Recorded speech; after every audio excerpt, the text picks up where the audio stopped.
football team faces number 2 Ohio State on Saturday at Camp Randall. Game time is 7 p.m. Game will be televised by ABC. Also, ESPN's College Game Day will be on site, broadcasting live on Saturday morning from Bascom Hill. Head coach Paul Chryst is here. We'll have some opening comments and take questions.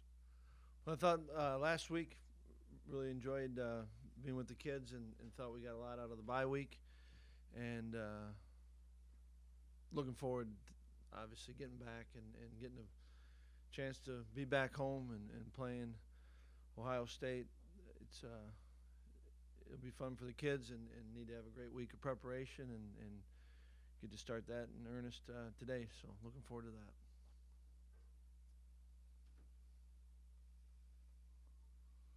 All right. I'm good. Steven. Paul, having been there in 2010, what are you expecting this atmosphere to be like on Saturday? Well, I've always thought that, the games we get to play at Camp Randall are special. And certainly the night games have been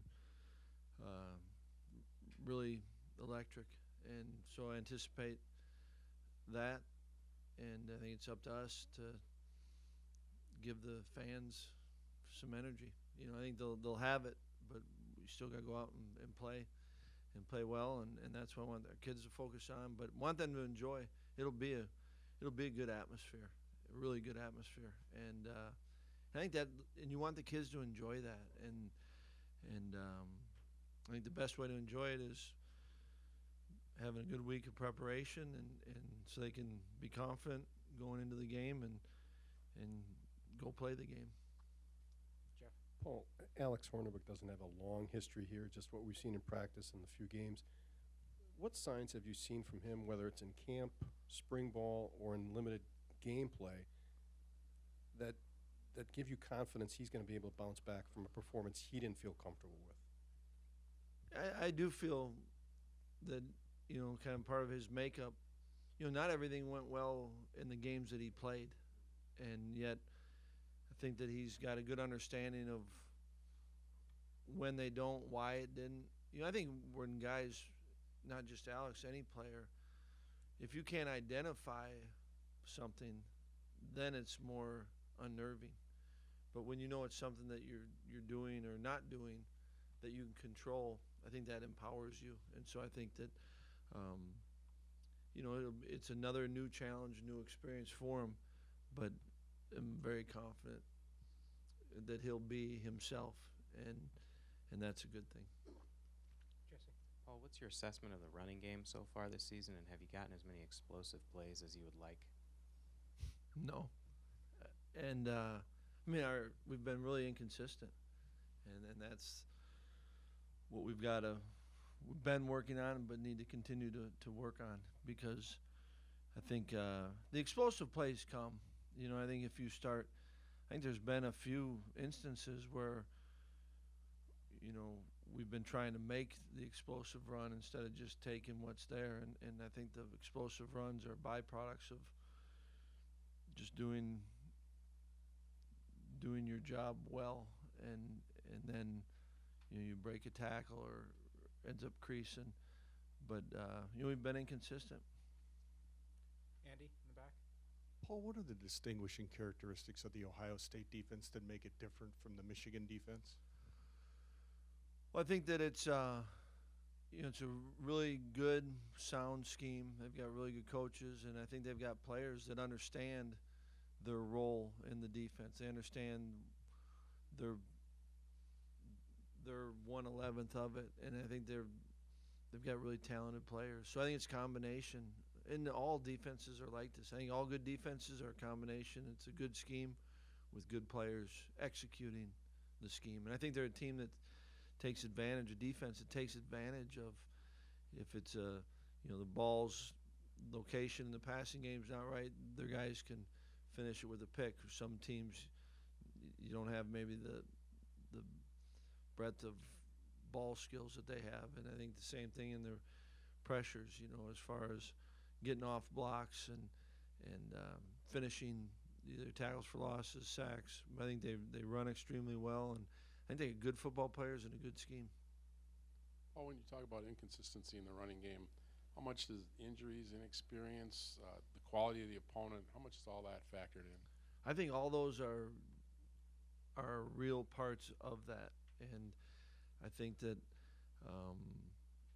what we're trying to do is focus on the things that we can control with that. But there's no doubt, we've faced some really good defenses, and we're going to face one this week, and there's certainly more to face this year. And I think that we have had some inconsistencies of who's been playing and developing that, and yet we've got to overcome that.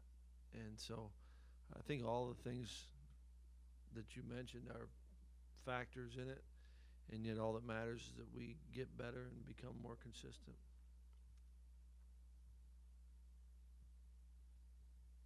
Paul, you certainly know the challenge of replacing NFL-level talent. Urban's had to do that. I mean, this roster has been a complete reload from where it was 2 years ago. Can you appreciate what he's done there and just kind of has this thing running just like it was? Yeah, I think to me, that's a sign of a really healthy program. And that when you lose really good football players, and yet you can replace them with really good football players, I think that means your program's in really good position. And certainly that's what they're doing. And they've been able to what he's done there has really been impressive. And that doesn't just happen, and I think that's what's been impressive about the longevity of what they're doing. And they lose in this year or last year's draft wasn't the first time it's happened. And I think that's we were fortunate, in certain positions we had that. And I think that helps those kids when they see when you work side by side with really good players and what it takes to be that. And I think that's, like I said, that's a sign of a healthy program. Paul, one of the guys they did not have to replace was at the quarterback spot with Barrett, and I'm just curious, when you look at him, what challenges does he present for even the best defense? I think that he's a really good quarterback, and I think that looks to me like he's got great understanding of what they're trying to do. So he's operating it, and you heard the analogy of he's a point guard, and he's a really good one, because everything goes through him, and if he's got poise. He knows what they're doing, how they're, what they're trying to affect on each play, and makes good decisions, really good decisions. And I think he's talented enough to be able to hurt you in all the different ways. And so I think he's a really good quarterback. Paul, I think we talked a lot in the preseason about replacing your safeties. How have those guys done so far as you look back during the bye week? I'm sure you kind of evaluated everything. Yeah, no, we did during the bye week, and I think that in really looking at how Moose and Dakota have played, they've done a lot of really good things, and you appreciate that from them, and both spend a lot of time in preparation, and it's evident, it's come up in certain situations where it's really helped us, and so I think there's still some things that they can work to improve, both in the passing game and the running game. But I've loved the energy they've given our defense, and they do a great job of communicating, which is really important with that, and helping those around them. And they've come up with some big, timely plays. So I've liked what they've done, and certainly we're going to be challenged. Those two will be challenged differently this week, but I've liked where they're at, and still feel like they can get better, which is kind of fun to see. Paul, Sojourn Shelton, made an impact as a freshman, and he wasn't satisfied with his play the last 2 years. And being the lone returning starter, he wanted to have an impact back there. How has he performed to this point for you guys? I think Sojourn's done a really nice job, and I think that he has taken to heart what you mentioned. I think that he spends time with the younger guys, and you see him make a concerted effort to to help guys and coach them and talk to them about things that he's gone through, and I think that he's benefited from what Jimmy's been able to give to him. I think all of them in the secondary have, and yet I think Soldiers. It's kind of fun to see that maturation, and like I said, kind of we're talking about the safeties, and we'll be tested differently this week. But I've really thought that Soldiers made the most of this year, and it's been fun to see.